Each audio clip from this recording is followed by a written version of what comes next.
What is up, JL Life? Modo here. My rear pinion seal's leaking. I'm going to show you how to pull it and install a new one. Stay tuned.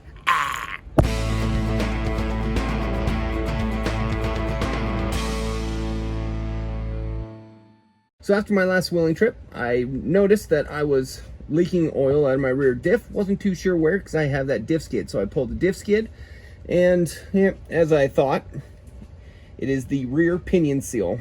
As you can tell, all this.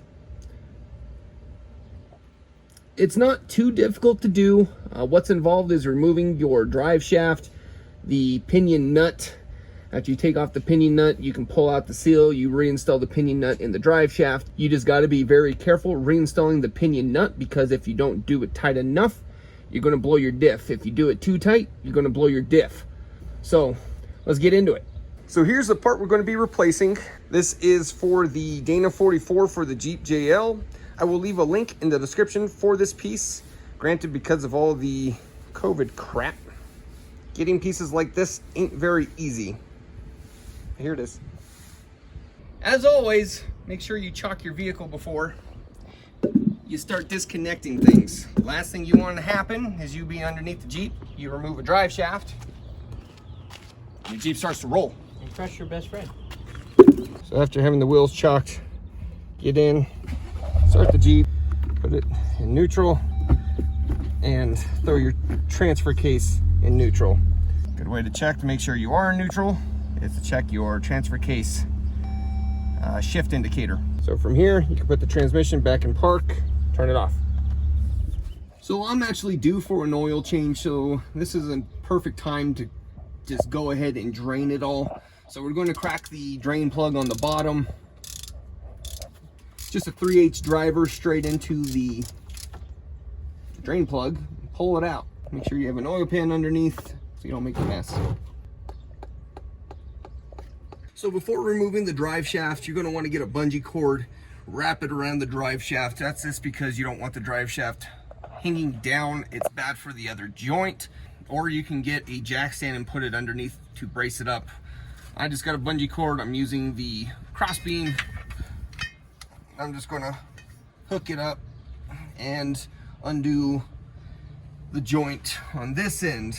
If you have a stock shaft, you're going to have a bunch of torque heads going around the pinion shaft. You'll have to remove all those and tap it out with a hammer.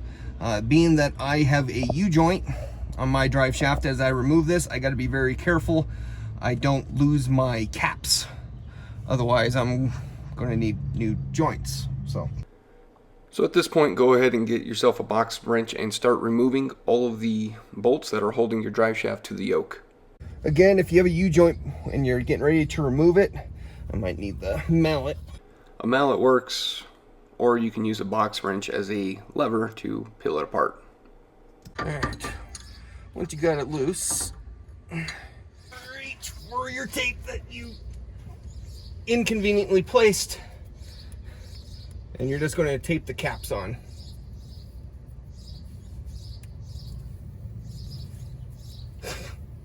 Chasing myself here. I see that. There we go. It's like an alligator. You tape it shut, you can't open its mouth again. Exactly. And make sure you don't skimp on this part, because if it comes loose and it falls off, you're gonna have a very bad day. Your joints are ruined at that point. Make sure you leave yourself plenty of room to readjust, especially depending on your drive shaft. They're aftermarket, that will be heavier than your factory. So just to keep that up and out of the way, I'm using 2 bungee cords to hold it up. So the next thing we're going to do is remove the pinion nut. The best way to do that is using an impact tool. If you do not have an impact tool, well, use a breaker bar. So this is where you need to take note where the pinion nut is. You need to get it as close back to normal as possible. A nice little trick is to get a permanent marker and just draw a line to match it back up. Mine is pretty flush actually, so that's where I'll be striving to get it back to.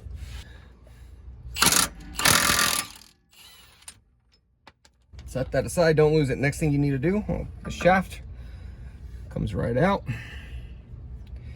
Now we can access the seal, which is right around here. To do that, you need a seal puller, though you could probably get away with using a screwdriver and a hammer. You risk damaging the surface of other things and having to redo your seal, or worse, your gears. So I recommend spending the $8 at Harbor Freight and getting a seal puller. So this is a seal puller. What it is a stick with a hook on it. The hook itself is designed not to score any surfaces, but just get it in there and pull, rotate to the opposite side, pull, and there it goes. It looks like this wax seal is this kind of Failing. yeah. These parts are designed to fail. But all right, set that aside. Go get the new one. Before you install the fresh one, make sure you clean the surface area. Doing your best not to introduce any contaminants into this.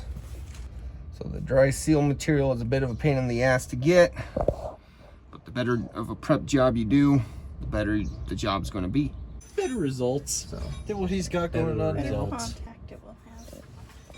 So in this part, I used my fingernail to get the dried wax seal off, only because I didn't want to scratch the surface area, which would just be more inducive to causing another leak. So what I'm going to do, just to help the outer wax seal not get damaged during application, I just got some grease on my finger, and I'm just going to kind of lightly coat the outside of it.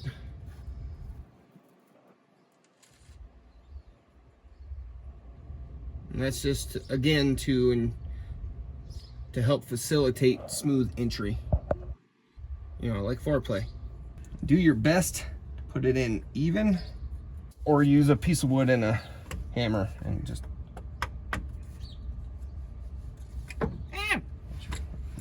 Yeah. Okay. Nope, too much. Okay. So the seal was being a pain in the butt to get in, so we got creative.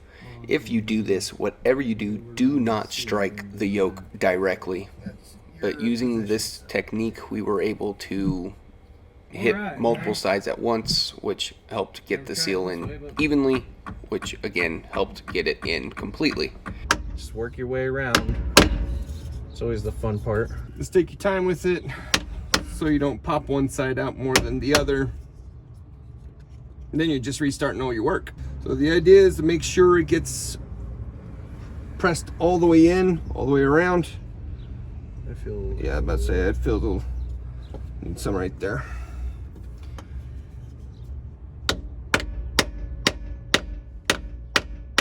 Before putting the yoke back in, you want to use something to lubricate the mating surface. Transmission fluid is preferred, but if you don't have any, grease works. Slide her in. Give it some taps with the hammer to make sure it seats fully. And if you're reusing your pinion nut, it's cheap insurance just to throw some RTV on the back of it just to help prevent any unnecessary leaking. I would also recommend putting blue Loctite on this nut. I would avoid going with red because, well, you eventually service your rear diff and you want to take it apart. And when you use red Loctite, the idea is you're not going to be taking it apart again. Now I just need to get these lines to line up. The torque spec for this is 200 to 220. I don't have a torque wrench to do that sort of torquing, so I'm just going to use this. I'm going to just try to get that line just a little bit past, just a little bit past.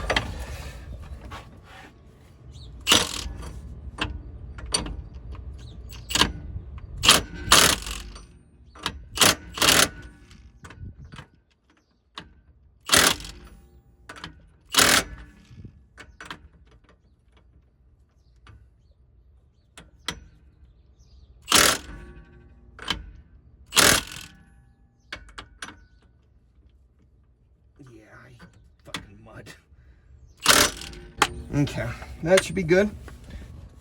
you want to make sure you don't have play in your yoke going out and in. You'll have left to right, or I guess clockwise play. Well, that's normal. You don't want in and out play. All right, so that's installed. We'll just go ahead and get the drive shaft back on, and we'll fill up the diff. Let's not forget that, and we'll be good to go. We'll give it a test drive. Again, important not to lose the cap, so make sure you're holding it while you're taking all this tape off. Here. And top's clear. Okay, you hold that cap. I got it. Got it. And then you can just... Gotta love Adams. There we go.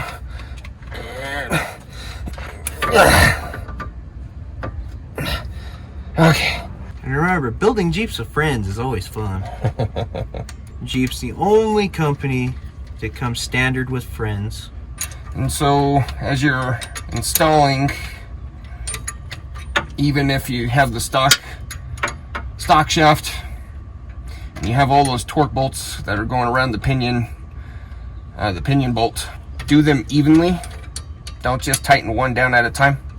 Especially more important when you have a U joint. You don't want to crush your U joint. It's good and snug. And then recheck in 100 miles. Yes. So now that we're all done putting the seal back together, we need to refill our diff. And before I open this, I'm gonna just wipe off all this dirt. For the rear, I like to use 75-140.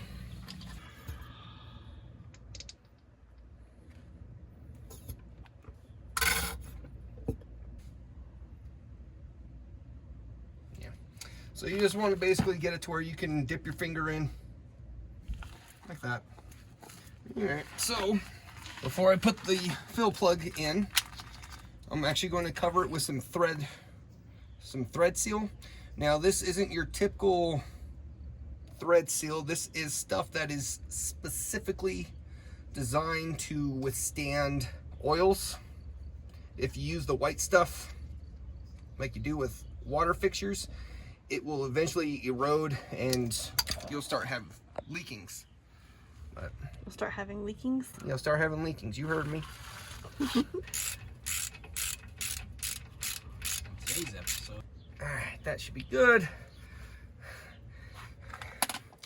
All done. I'm just going to give it a test drive just to make sure I didn't over crush the sleeve, which I know I didn't because I marked it. But guys, I hope you enjoyed the video. I hope you learned something, and I hope this helped you get your job done. Remember to like, comment, Subscribe. And share. stay tuned for the next one, y'all.